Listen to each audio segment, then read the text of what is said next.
सभी को सादर जय श्री कृष्ण। हर हर महादेव। सभी स्वस्थ रहो, व्यस्त रहो और मस्त रहो। महाशिवरात्रि आ रही है। 1 मार्च मंगलवार, फाल्गुन चतुर्दशी, कृष्ण पक्ष की महाशिवरात्रि। आप सभी से निवेदन है, आप मेरे चैनल को सब्सक्राइब अवश्य करें,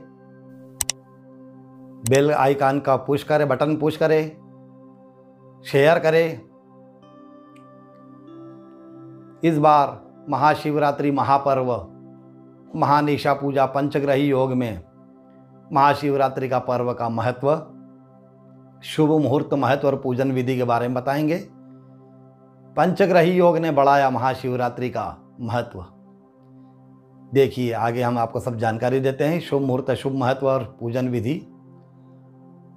निवेदन है, मैं फिर पुनः निवेदन करूंगा, सब्सक्राइब की संख्या नहीं बढ़ रही है, सब्सक्राइब बढ़ाएं, लाइक एवं शेयर अवश्य करें। हजारों वर्षों से विज्ञान महादेव के अस्तित्व को समझने का प्रयास कर रहा है। अलग अलग दिशाओं में सभी फैले हुए हैं। कोई कैलाश पर्वत के ऊपर रिसर्च कर रहा है कि कैलाश के पर्वत पर कोई क्यों नहीं पहुंच पाया, कोई कहाँ रिसर्च कर रहा है, कोई कहाँ रिसर्च कर रहा है। हजारों वर्षों से विज्ञान, नई नई टेक्नोलॉजी महादेव के अस्तित्व का समझने का प्रयास कर रही है। जब भौतिकता का मोह खत्म हो जाए और ऐसी स्थिति आए कि ज्ञानेंद्रिय भी बेकाम हो जाए, उस स्थिति में शून्य आकार लेता है। जब भौतिकता का मोह खत्म हो जाए, ऐसी स्थिति आए कि ज्ञानेंद्रिय भी बेकाम हो जाए, ज्ञानेंद्रिय कार्य ना करे, उस स्थिति में शून्य आकार लेता है। और जब शून्य भी अस्तित्व हो जाए, शून्य का कोई मूल्य ना रहे, वहाँ शिव का प्राकट्य होता है। जहाँ शून्य अस्तित्वहीन हो जाता है, वहाँ महादेव का प्राकट्य होता है। महादेव, शिव यानी शून्य से परे, महादेव शून्य से परे। जब कोई व्यक्ति भौतिक जीवन को त्याग करके, अपने भौतिक जीवन को त्याग करके सच्चे मन से मनन करे, तो महादेव की शिवत्व की प्राप्ति अवश्य होती है। उन्हीं एकाकार और अलौकिक शिव के महारूप को उल्लास से मनाने का पर्व है, त्योहार है, महाशिवरात्रि का पर्व है। हर साल यह फाल्गुन माह में कृष्ण पक्ष में चतुर्दशी के दिन यह तिथि को मनाया जाता है। इस साल महाशिवरात्रि पर्व 1 मार्च मंगलवार को है। इस बार महाशिवरात्रि पर 2 शुभ संयोग बन रहे हैं। 2 शुभ संयोग बनने के साथ ही पंचग्रही योग भी बन रहा है। ऐसे में शुभ संयोग में महाशिवरात्रि पर महादेव की आराधना करने का सभी भक्तों की मनोकामना अवश्य पूर्ण होती है। जिस कार्य के लिए आप करते हैं, उस कार्य की मनोकामना अवश्य पूर्ण होती है। महाशिवरात्रि पर्व शिव और शक्ति का आपस में तालमेल बैठता है और ये महापर्व की रात्रि होती है, महानिशा होती है। धार्मिक मान्यताओं के अनुसार शिवरात्रि की रात आध्यात्मिक शक्तियाँ जागृत हो जाती है। जितनी भी शक्तियाँ रहती है, आध्यात्मिक शक्तियाँ रहती है और भी शक्तियाँ रहती है, वह सब जागृत हो जाती है। जिस मार्ग के जो चुनना चाहता है, जिस मार्ग में जो चलना चाहता है, उसका वह पूजन करता है, तो वह भी चैतन्य हो जाता है उस मार्ग में। आध्यात्मिक शक्तियाँ जागृत हो जाती है तो मानव के देह में प्रवेश करके उसको भी चैतन्य बना देती है। दरअसल महाशिवरात्रि शिव और शक्ति का पर्व है। शिव के बिना, शक्ति के बिना शिव अधूरा रहता है, इसलिए शिव और शक्ति दोनों का पर्व माना जाता है। धार्मिक मान्यताओं के अनुसार शिवरात्रि की रात्रि को आध्यात्मिक शक्तियाँ जागृत रहती है। शुभ काल के दौरान ही महादेव और पार्वती का पूजन अवश्य करना चाहिए। शास्त्रों में बताया गया है कि ब्राह्मणों के द्वारा, हमारे ऋषि मुनियों के द्वारा, हमारे बड़े बुजुर्गों के द्वारा बताया गया है कि इस दिन किसी भी प्रकार का उपाय करने से आपकी सभी परेशानियां समाप्त हो जाती है। महाशिवरात्रि के दिन शुभ काल के दौरान ही महादेव और पार्वती का पूजन अवश्य करना चाहिए। इसका फल तभी मिलता है, इस दिन का प्रत्येक घड़ी, इस दिन 24 घंटे परम पुण्यदायक फल प्राप्त करने वाला होता है। 24 ही घंटे इनका शुभ मुहूर्त होता है। कोई से भी चौघड़िए में, किसी भी नक्षत्र में पूजन करें, इसका आपको फल अवश्य प्राप्त होता है। इस दिन प्रत्येक घड़ी प्रत्येक पहर परम शुभ रहता है। और कुंवारी कन्याएं जिनके विवाह में विलंब हो रहा है, वो कुंवारी कन्याएं इस दिन व्रत करने से, पूजन करने से, अभिषेक करने से, महादेव को मनाने से पति की प्राप्ति होती है, उनके अनुकूल पति की प्राप्ति होती है और विवाहित स्त्रियां अगर पूजन करती है तो उनका वैधव्य का दोष भी नष्ट हो जाता है। महाशिवरात्रि में शिवलिंग का पूजन करने से जन्म कुंडली के जितने भी आपके नवग्रह दोष है, जितने पितृ दोष है, काल सर्प दोष है, अनन्य सभी तरह के जितने दोष है, ग्रहण दोष है, अलग अलग प्रकार के अलग अलग दोष होते हैं, वे जन्म कुंडली में जो भी दोष होते हैं वे सब शांत हो जाते हैं। विशेष करके चंद्रजनित दोष जैसे मानसिक अशांति, मातृत्व का सुख, माँ का सुख नहीं मिलता हो, माँ से कोई परेशानी रहती हो, मानसिक अशांति रहती हो, विक्षिप्त व्यक्ति रहता हो, सर्दी जुकाम वाला व्यक्ति हो, मित्रों से संबंध बनाने में परेशानी आती हो, मकान के वाहन के सुख में विलंब हो रहा हो, हृदय रोग हो रहा हो, नेत्र रोग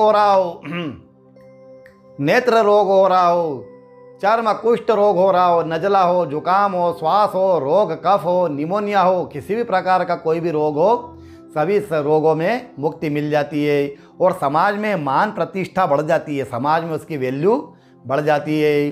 भांग अर्पण करने से घर की अशांति दूर हो जाती है, प्रेत बाधा और चिंता दूर हो जाती है। प्रेत बाधा किसी को होती है, कोई को परेशानी रहती है, वो भी दूर हो जाती है। शिवलिंग पर बेलपत्र चढ़ाने से व्यापार में उन्नति होती है, सामाजिक प्रतिष्ठा बढ़ती है। भांग अर्पण करने से घर में अशांति जो रहती है वह अशांति शांत हो जाती है, प्रेत बाधा चिंता दूर हो जाती है। मंदार के पुष्प चढ़ाने से नेत्रों के जो रोग होते हैं, हृदय के जो रोग होते हैं, मंदार के पुष्प चढ़ाने से नेत्र और हृदय के रोग, हृदय के जो विकार होते हैं वे दूर हो जाते हैं। शिवलिंग पर धतूर के पुष्प चढ़ाने से, धतूर के फल चढ़ाने से दवाओं का जो रिएक्शन हो जाता है, जिसको कहते हैं कि भाई हमें रिएक्शन हो गया है, विषैले जीवों से जिनको खतरा रहता है, जिनको विषैले जीवों ने डंक मार दिया हो, तो उनका भी खतरा समाप्त हो जाता है। और शमी पत्र चढ़ाने से शनि की महादशा जो रहती है, 7.5 रहती है, मार्केश योग रहता है, अशुभ ग्रह गोचर जो रहते हैं उनसे हानि नहीं होती है। इसलिए महाशिवरात्रि का एक एक क्षण उसका सदुपयोग करें, महाशिवरात्रि की शिव कृपा के प्रसाद प्राप्त करें और अपने त्रिताप से मुक्ति पावे, 3 तरह के ताप जो होते हैं उनसे मुक्ति पाए। इस बार महाशिवरात्रि पर धनिष्ठा नक्षत्र के साथ में परीघ योग बन रहा है। धनिष्ठा और परीघ योग के बाद शतभिषा नक्षत्र और शिव योग का संयोग होगा और यहाँ ब्राह्मणों के द्वारा, विद्वानों के द्वारा परीघ योग में पूजा करने पर शत्रुओं पर विजय प्राप्त होती है। जिनके कोर्ट में, न्यायालय में जो कोई प्रकरण चल रहे हैं, कोई शत्रु परेशान कर रहा है तो उसके भी शांति हो जाती है। इस वर्ष महाशिवरात्रि मंगलवार की रात्रि को, तो मंगलवार का पावर भी बहुत पावरफुल होता है। महाशिवरात्रि पर ग्रहों का विशेष योग बन जाता है। दरअसल इस बार मकर राशि में पंचग्रही योग का निर्माण हो रहा है। मकर राशि में शनि, मंगल, बुध, शुक्र और चंद्रमा, ये 5 ग्रह एक साथ रहेंगे। इसके अलावा लग्न में कुंभ राशि में सूर्य और गुरु की युति भी रहेगी। इसलिए महाशिवरात्रि पूजा का 24 घंटे मुहूर्त रहता है। फिर भी लोगों की मानसिकता रहती है कि नहीं, इसमें भी कोई अच्छा और मुहूर्त हो, तो भी आपको बता देते हैं कि 1 मार्च 2022 को निशित काल यानी रात्रि का काल जो है 12:10 से लेकर के 12:40 तक रहेगा। यह पावरफुल योग रहेगा। और महाशिवरात्रि का प्रथम पहर 1 मार्च को शाम को 5:30 बजे से लेकर के 9:30 बजे तक रहेगा। द्वितीय प्रहर 9:30 से लेकर के 12:05 तक रहेगा। तृतीय पहर सुबह 3:40 से लेकर के 6:54 तृतीय पहर रात्रि 12:45 से लेकर के 3 से 30 तक रहेगा। और चतुर्थ प्रहर जो रहेगा वह 3:31 से लेकर के सुबह 6:55 तक रहेगा। महाशिवरात्रि के दिन राशि के अनुसार आप अगर प्रयोग करना चाहते हैं तो प्रयोग करें। विशेष उपाय बता देते हैं। आपकी जातकों की जो परेशानी रहती है, जो मनोकामनाएं किसी की पूर्ण नहीं होती है, जिनकी जन्म कुंडली में ग्रह शांत नहीं होते हैं, उनके लिए उपाय बता देते हैं। मेष राशि वालों को बेलपत्र या बिल्वार्चन होता है 108 मंत्रों से, 108 मंत्र से बिल्वार्चन करें, बेलपत्र अर्पण करें महादेव को। वृषभ राशि वाले दूध मिश्रित जल चढ़ाए, दूध और जल दोनों का मिश्रण करके चढ़ाए। मिथुन वाले दही मिश्रित जल चढ़ाए, यानी दही मिश्रित जल यानी छाछ चढ़ाए। छाछ चढ़ाने से उसको आत्मिक शांति महसूस होगी। कर्क राशि वाले चंदन का इत्र अर्पण करें महादेव के लिंग पर। चंदन के इत्र को जल में मिलाकर उसका अभिषेक करें। सिंह राशि वाले घी से अभिषेक करें, घृत से अभिषेक करें। कन्या राशि वाले काले तिल और जल मिला करके अभिषेक करें। तुला राशि वाले जल में गोपी चंदन मिला करके अभिषेक करें। वृश्चिक राशि वाले जल और बेलपत्र चढ़ाएं। धनु राशि वाले अभिषेक किसी भी वस्तु से कर सकते हैं धनु राशि वाले, लेकिन अबीर गुलाल अवश्य से, अबीर और गुलाल से अवश्य करें धनु राशि वाले। मकर वाले भांग और धतूरे से अभिषेक करें या भांग को जल में मिला करके उससे अभिषेक करें।